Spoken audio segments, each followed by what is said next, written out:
బులెటిన్లో డీటెయిల్స్ చూద్దాం. చంద్రబాబు లోకేష్లను ప్రశ్నిస్తే తన మీద దుష్ప్రచారం చేశారని మాజీ మంత్రి జోగి రమేష్ ధ్వజమెత్తారు. కూటమి సర్కార్ ఎన్ని ఇబ్బందులు పెట్టినా ప్రశ్నిస్తూనే ఉంటారని స్పష్టం చేశారు.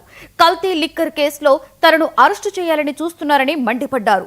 ఇంతవరకు ఎఫ్ఐఆర్లో ఉన్న జయచంద్రారెడ్డిని అరెస్టు చేయలేదని అన్నారు.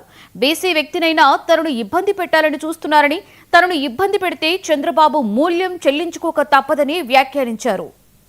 బాధ్యత గల వ్యక్తిగా, ఒక బాధ్యత గల ప్రతిపక్ష పార్టీకి సంబంధించిన ఒక నాయకుడిగా ఆ రోజున రాష్ట్ర ప్రభుత్వాన్ని, చంద్రబాబు నాయుడిని, లోకేష్ని ప్రశ్నించా. ఆ ప్రశ్నించిన పరిస్థితుల్ని మీడియా మిత్రులందరూ కూడా సాక్షి. ఆ రోజు ఆ తర్వాత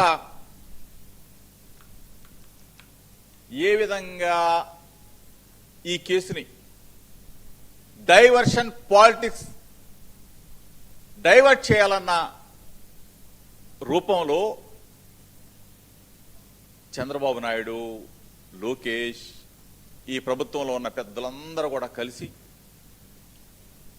ఇబ్రహీంపట్నంలో జరిగితే, ఇబ్రహీంపట్నంలో అద్దేపల్లి జనార్దన్ అతని సంబంధించిన వాళ్ళు చేస్తే, జోగి రమేష్ అనే వ్యక్తి ఇబ్రహీంపట్నం కదా,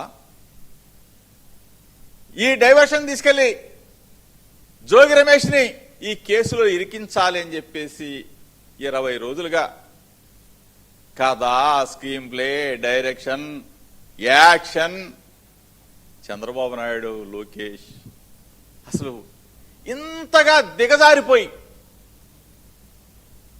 అసలు ఇంతగా దిగజారుతారా మీరు? ఈ స్థాయిలో జోగి రమేష్ని బదనామా చేయాలా, వైఎస్ఆర్ కాంగ్రెస్ పార్టీ మీద నింద వెయ్యాలా? నా హృదయాన్ని గాయపరిచారు, నా వ్యక్తిత్వ జీవితం మీద బురద